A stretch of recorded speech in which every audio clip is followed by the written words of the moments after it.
Con motivo de las protestas sociales iniciadas en Chile en octubre de 2019, varios destacados analistas nacionales, incluidos connotados miembros de esta academia, han recurrido al concepto de anomia para comprender los sucesos que se arrastran desde entonces.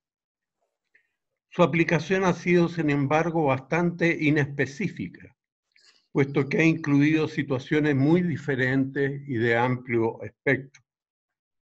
La conciencia común de la población se focalizó principalmente en los abusos de poder, tales como colusión de precios, medicamentos y pollo, en las tarifas reguladas, transporte público, bienes de primera necesidad, seguro de salud, créditos universitarios, en el sistema de pensiones, en las corrupciones asociadas al uso de dineros fiscales y en términos genéricos en la falta de credibilidad de las instituciones públicas, tanto fiscales como privadas, que habían sido tradicionalmente dignas de confianza.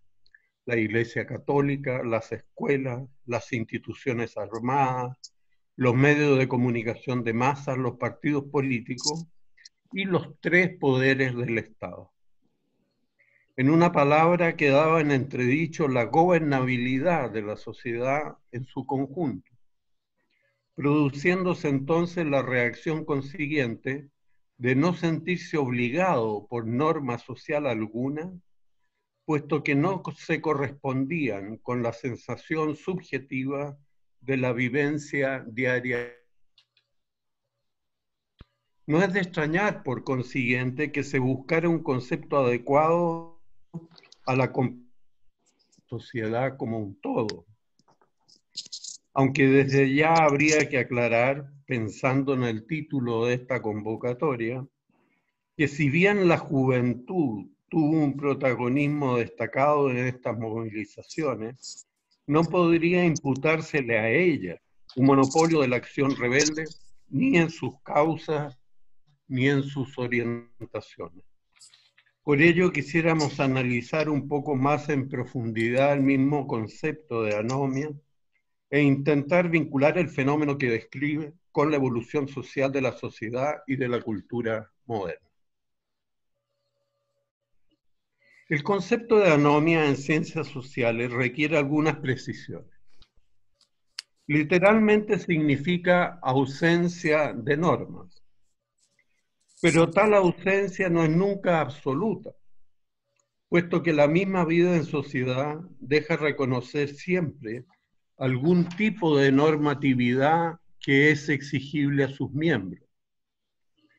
Antes de que existiese en la historia un reconocimiento a la convivencia que pudiese calificarse de contractual, sea en la cultura oral o en la cultura escrita, el hábito o la costumbre se le habían anticipado con un reconocimiento más o menos explícito de las exigencias del medio ambiente natural, con la voluntad de honrar la vida y la herencia de los antepasados, o con la adaptación a pueblos y culturas del entorno, especialmente cuando se los percibía como más poderosos.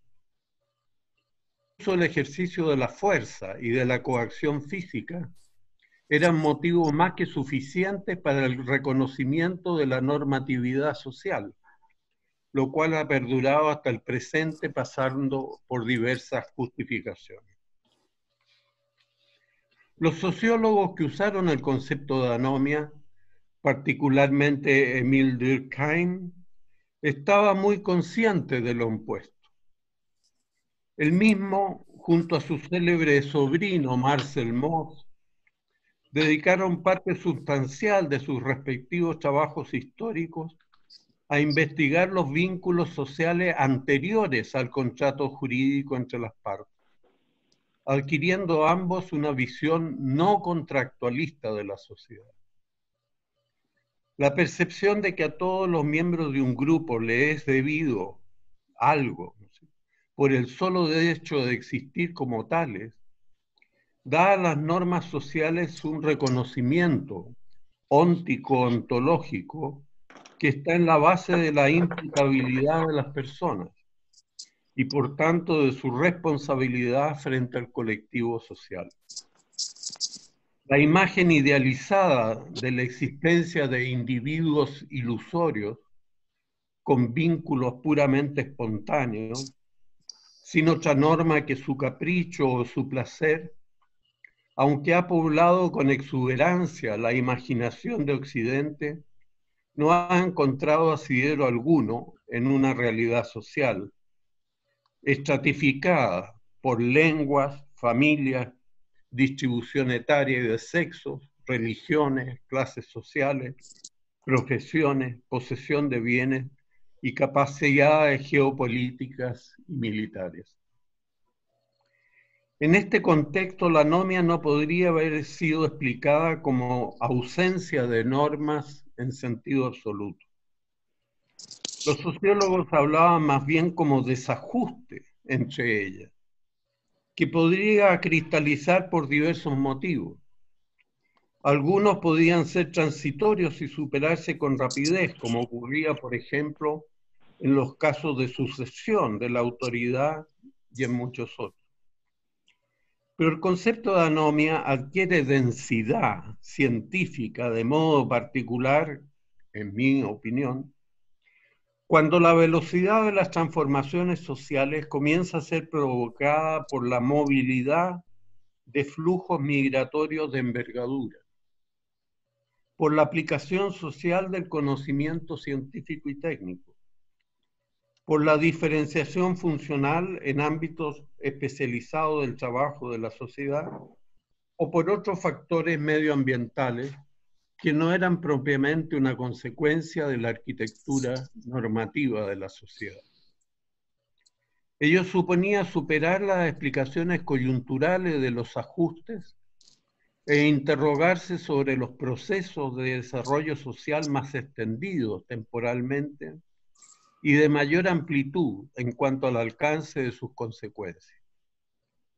Sumidos en el contexto del pensamiento intencional, los intelectuales piensan en primer lugar que siempre existen consecuencias no intencionales de las acciones intencionales, sea por el desconocimiento de toda la información relevante al caso, sea por el ocultamiento deliberado de los intereses, motivaciones y propósitos en juego.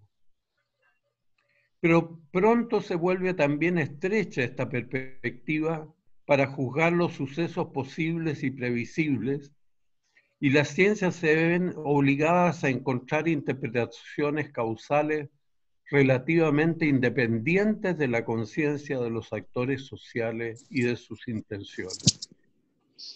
Comienza entonces a adquirir plausibilidad la idea de que no es el pensamiento y por tanto la ideología el que produce los hechos sociales, sino más bien por el contrario, son los propios hechos sociales los que producen el pensamiento que busca comprenderlo. Hasta nuestros días el concepto de anomia ha oscilado entre ambas perspectivas. Algunos, queriendo darle un contenido intencional, lo asocian en el plano político al anarquismo, la subversión, la revolución y el cambio social. En el plano de la cotidianidad social, en cambio, se asocia a la conducta desviada, a la delincuencia, al consumo de estupefacientes, al hedonismo libertino. La anomia se muestra así como una conducta de ajuste, de adaptación a las circunstancias críticas que amenazan la estabilidad de las conductas sociales. Sin embargo, otros intelectuales han querido trascender con sus explicaciones el plano puramente intencional, buscando una comprensión de este desajuste normativo en los fenómenos de cambio de larga duración, como ocurre con la estructura demográfica, la urbanización, la revolución de las ciencias y de las nuevas tecnologías, especialmente la revolución electrónica de las comunicaciones, y con la pérdida de los equilibrios del ecosistema, todos los cuales se despliegan en horizontes de temporalidad más extendidos. En estos casos, empero, las semánticas acuñadas para describir los fenómenos en su objetividad clarifican muy poco lo que en verdad está ocurriendo en la conciencia de los actores sociales, destacando más bien el conjunto de problemas que habría que resolver.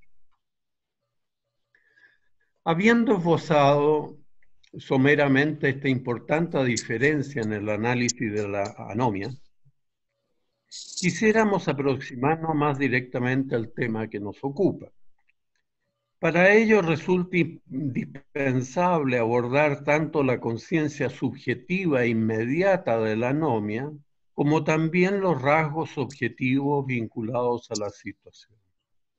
Respecto a la primera, hemos vivido en carne propia en los últimos meses algunos de los sentimientos que los medios de comunicación de masa y las redes sociales han hecho circular.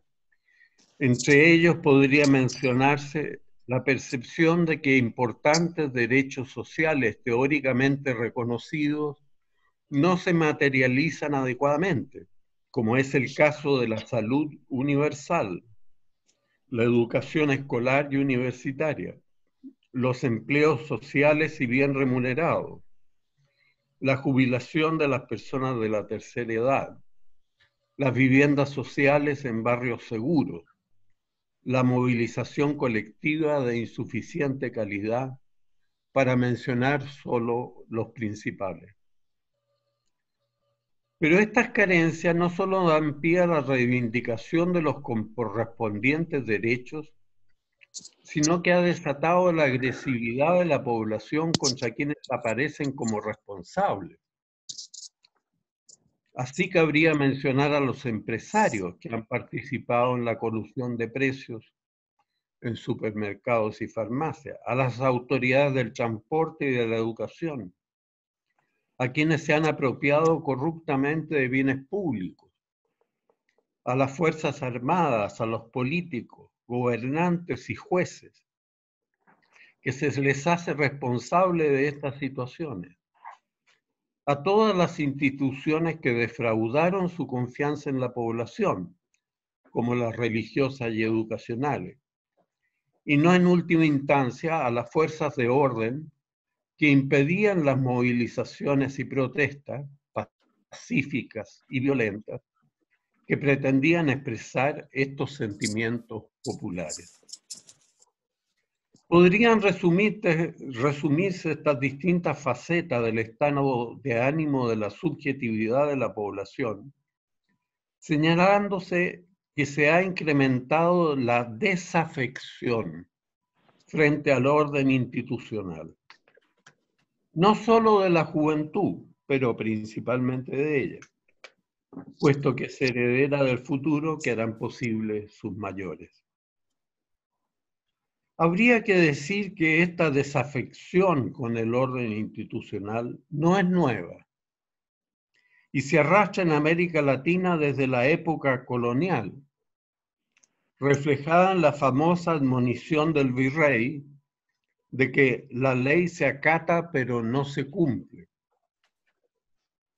Hoy en día se actualiza este mismo principio con la sentencia hecha la ley, hecha la trampa. La mayoría de las veces tal descrédito de la ley no se debe a un rechazo profundo del principio legal, sino a la incapacidad de la ley de conseguir los fines que teóricamente se proponen.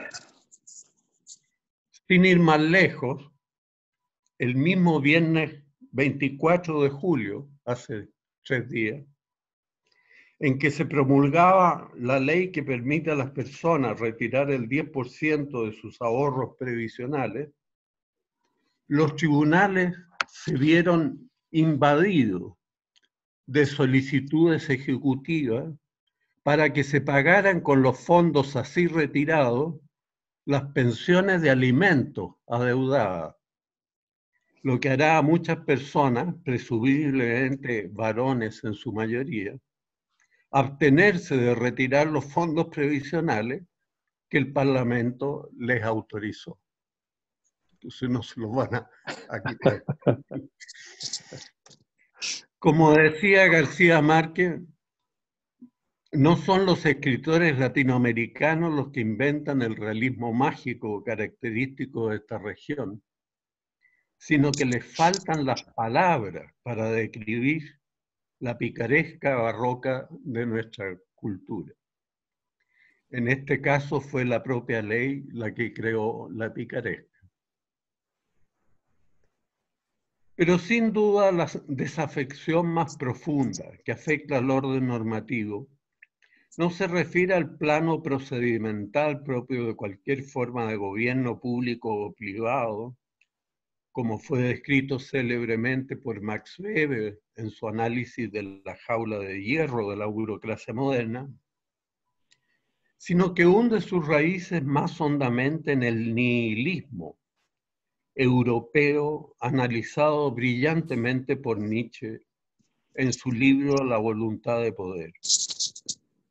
Lo que para el sociólogo es anomia, es antes para el filósofo nihilismo. Es decir, filósofo nihilismo. Es decir, como decía Nietzsche, aquella situación en que los valores supremos han perdido su vigencia. Falta la finalidad, falta la respuesta a la pregunta por el porqué. Diríamos ahora, un siglo y medio después, falta no solo la respuesta a la pregunta por el porqué, sino la misma pregunta. Y efectivamente, carente de finalidad, no existe ningún orden de convivencia que pueda ser considerado como legítimo y que suscite expectativas plausibles sobre una sociedad justa. Habría que señalar que unos pocos analistas en nuestro medio han considerado adecuado hablar de nihilismo. Entre ellos, nuestro muy destacado invitado del día de hoy. Mientras que la mayoría ha preferido quedarse con el filosóficamente menos comprometido concepto de anomia. Originalmente, el nihilismo se planteó como el producto de una desafección filosófica, era del nominalismo. Los valores fundamentales que perdían su vigencia en la visión de Nietzsche eran el bien, la verdad y la belleza, particularmente en su unidad, es decir, los habitualmente llamados conceptos trascendentales del ser. La unidad teleológica de estos tres conceptos en la polis humana había sido desde Aristóteles el fundamento de una convivencia que hiciera posible la amistad cívica. Con los filósofos contractualistas, la unidad añorada de los tres valores mencionados no podía ser espontánea o fruto de la disposición natural humana, como era el caso de Aristóteles, sino solo podía ser obra del poder, o mejor dicho, del temor al poder que amenazaba con acabar la vida humana. Así podría decirse que el poder debía domesticar al poder. Más adelante, la psicología convirtió al nihilismo en una afección del espíritu. Y no hay que olvidar que el propio Nietzsche se definía a sí mismo como psicólogo. Se trataba de una suerte de pesimismo y resentimiento de quien se sentía derrotado y ya no tenía fuerzas para luchar. Freud transformó el resentimiento en una poderosa fuerza de instalación del yo en la realidad, de tal suerte que pudiese convertirse el yo en el referente esencial de lo real. Finalmente, con el advenimiento de la sociedad de consumo, el yo viene considerado como un sujeto que hace suyo un principio de indiferencia en la decisión que puede escoger entre una cosa u otra, comparándola bajo criterios de costo-beneficio y prescindiendo de cualquier otra consideración. En este último sentido, el nihilismo deja de ser una opción de la conciencia humana que busca su finalidad, como sostenían los filósofos, para transformarse en la condición de posibilidad de una convivencia regida por algoritmos orientados a la maximización de los resultados de la acción social. Si se priva a la anomia de este componente nihilista que está en su base, se tiende a imputar conducta anómica solo a quienes padecen los estragos de la convivencia en la sociedad actual. Los marginados, desempleados, víctimas de abusos y atropellos, enfermos, desamparados, inválidos, explotados, que poco o nada tienen que perder rebelándose contra la sociedad. Con los mismos ojos se ve igualmente a la juventud, que por una parte es la protagonista de las mayores expectativas sociales y por la otra experimenta tempranamente la frustración de las promesas incumplidas. Pero se censura hablar del nihilismo de los que están al otro lado, de los satisfechos, los indiferentes, los que viven de las luces del espectáculo, los intelectuales y gurús, los políticos y gobernantes, los que dilapidan los recursos públicos con un vandalismo y destrucción sin medida. Aunque ambos bandos parezcan irreconciliables en su confrontación, comparten sin embargo el mismo principio nihilista desestructurador de la convivencia. Así se ha visto que llegado el momento de tomar decisiones vinculantes, nadie sabe qué ofrecer, puesto que todos los argumentos parecen relativos y podrían ser sustituidos por sus contrarios. Por cierto, continúa siendo de buen tono proclamar la inquebrantable dignidad de la persona humana como sustrato común de la convivencia social, lo mismo que los derechos inquebrantables de los individuos. Pero tal definición no logra ocultar su impotencia cuando no puede derivar de ella medidas eficaces que susciten consensos de mediano y largo plazo y movilicen a la población hacia objetivos de desarrollo sustentable. Como sociólogo, no puedo adjudicar tanta incoherencia a un error de percepción en la conciencia de los actores sociales, como tampoco a la aparente apostasía de los valores fundamentales que los filósofos habían considerado en su unidad. Me inclino más bien por un análisis estructural del desarrollo evolutivo de la sociedad, cuya etapa actual, durante los últimos 3 siglos, puede identificarse con el surgimiento de lo que Zygmunt Bauman llamó la modernidad líquida y que caracterizó por la disolución entre la esfera pública y la privada, la entronización de la economía monetaria y la relativización de la esfera moral mediante la proclamación de la tiranía del relativismo, según la llamó el entonces cardenal Ratzinger en abril del 2005. El carácter líquido de este entramado estructural estaría dado por la valoración del presente sobre el pasado y sobre el futuro. Presente de los actualmente vivos, presente del consumo y del dinero, presente del hedonismo libertino, presente de la comunicación en tiempo real, presente del valor de marcas, del prestigio y de las expectativas de movilidad social, presente de la subjetividad de cada quien. En el fondo, son los mismos sistemas sociales los que operan siempre en la temporalidad del presente, incluyendo el pasado presente, la memoria, y el futuro presente, la expectativa.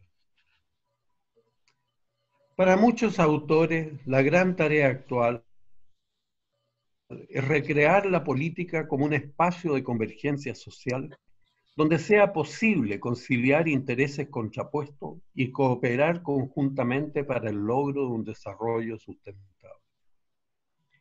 Más allá de los logros específicos, se trata de crear una red de solidaridad intergeneracional que permita volver a levantar los ojos del presente hacia un futuro compartido. Es la tarea que ha descrito el Papa Francisco en su encíclica Laudato Si, y que había acuñado antes Juan Pablo II con sus conceptos de ecología humana y ecología social del trabajo. Habitar la casa común es también habitar una historia común con imputabilidad específica de responsabilidades sociales exigibles para cada generación.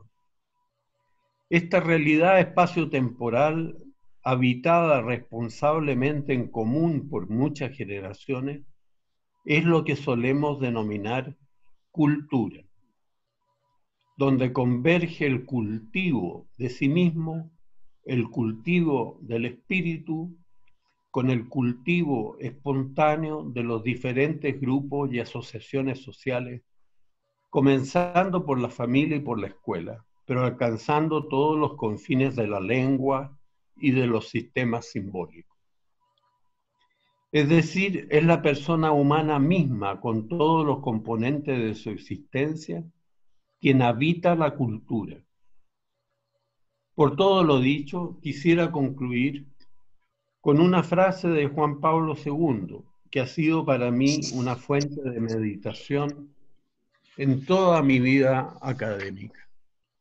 Señala él, comillas, al hombre se le comprende de manera más exhaustiva si es visto en la esfera de la cultura, a través de la lengua, la historia y las actitudes que asume ante los acontecimientos fundamentales de la existencia, como son nacer, amar, trabajar, morir. Punto central de toda cultura que el hombre asume ante el misterio más grande, el misterio de Dios. Termina la cita.